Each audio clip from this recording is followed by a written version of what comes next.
As the Secret Wilds approaches, there are tons of Season 8 improvements. I think it's now been completely fixed.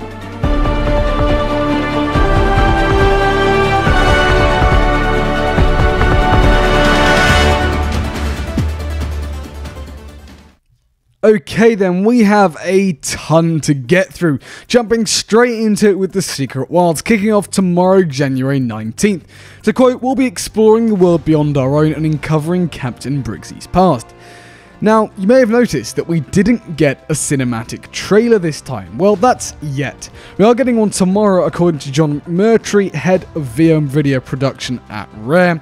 For some reason, they're changing it up this time, which I don't know why they do that. It is kind of nice to generate hype in advance, but whatever they do, I guess.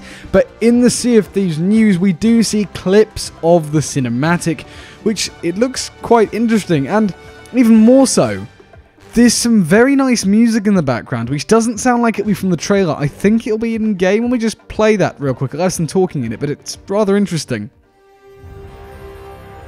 Following on from the events of our previous adventure, The Rogue's Legacy, Tasha's curse continues to consume her.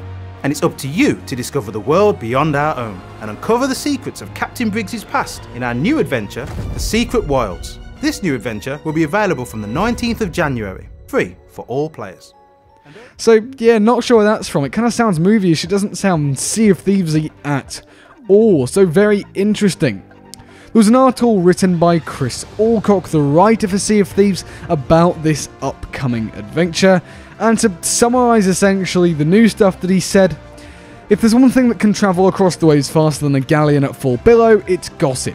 Grog houses across the Sea of Thieves continue to buzz with stories and speculation, discussing strange areas of lush growth in the sapphire skies that have mysteriously appeared throughout the normally desolate region known as the Wilds. Over at the Unicorn Tavern, however, Tasha is in no mood to join in with the rumour mongering, as she continues to face a private peril of her own.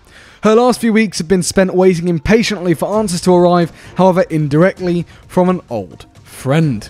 Then it goes on to give us a bit of backstory about what's happened previously, but then unwilling to risk bestowing any kind of power upon the skull of the Skeleton Lord, Madame Olivia has instead chosen to transfer these memories into Briggsy's distinctive mask, ready to be wielded by pirates prepared to undertake this adventure. Whoever dons the mask will hear the wisdom and insights of the Cursed Rogue herself as they follow in her footsteps, scouring the wilds on the hunt for a cure to Tasha's curse. And yet, as is always the case with legends of Captain Briggsy, all is not as it seems.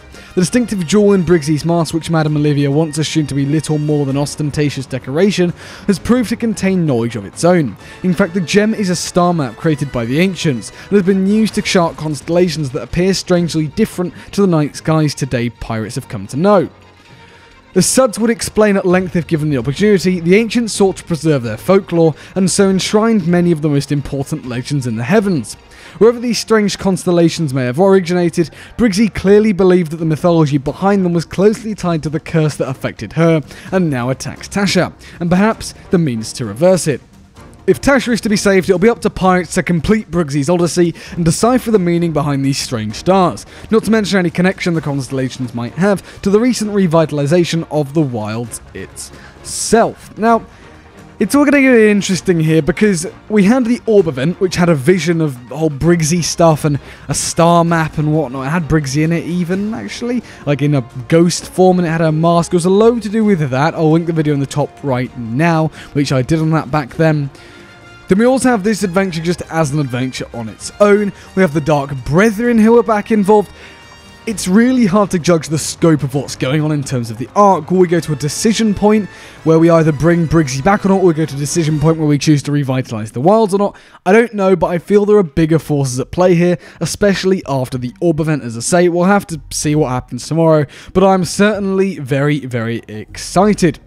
Alright then we have a new calendar, Sea of Thieves 2023 calendar, you can order off the rest, or next up, Pirate Emporium stuff. Now, John McMurtry was missing from this video, so I think that it is only right that someone stands in for him.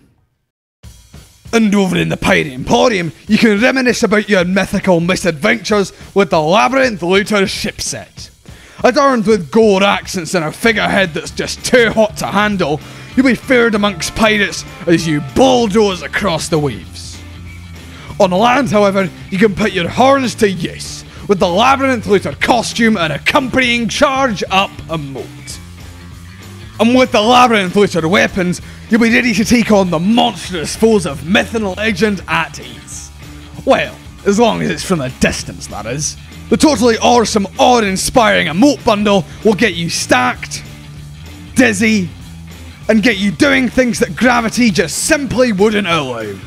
And when no one's responding to your puns, you can always rely on your trusty pocket pebble to get you through the lonelier times at sea. Just don't try skimming them, he doesn't like that. The Lunar Festival pet outfits are back, but only for a limited time. Get your beloved companions dancing like a dragon to celebrate the new year in style.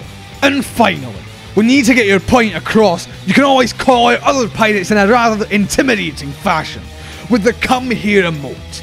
And better yet, it's free to all players. Whew, well, that was interesting. You know, if you ever got a spot, you know, if you ever need a stand-in or any voice work, my door's always open.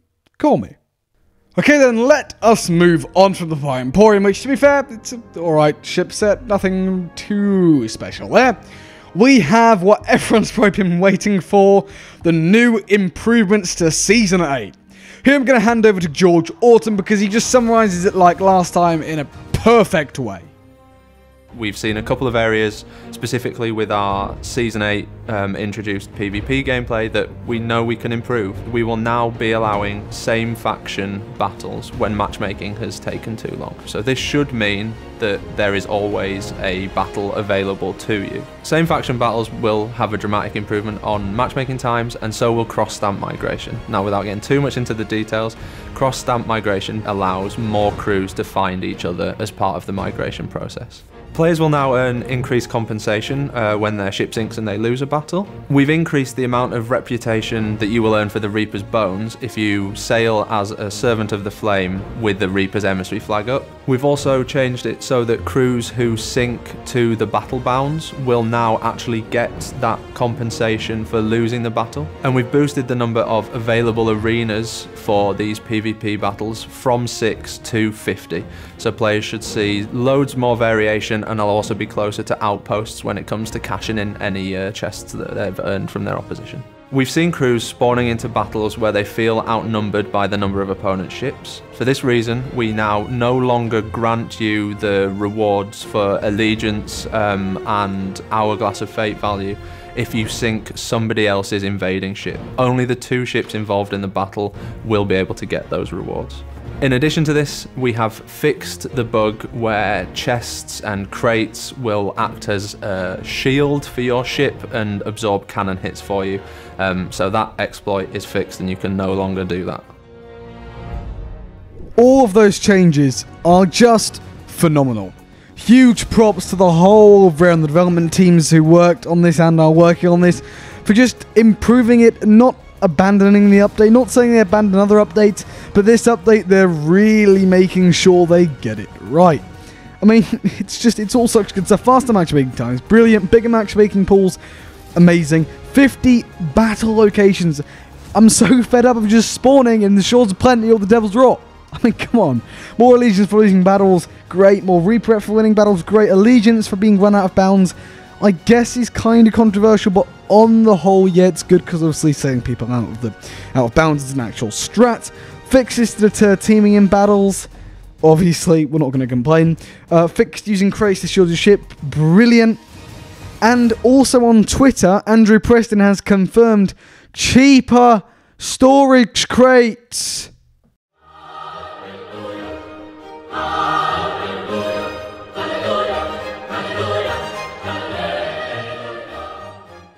That is such a good change, because that 17,500 gold is just, such a big convenience tax. I'll be interested to see how much they've actually reduced it by.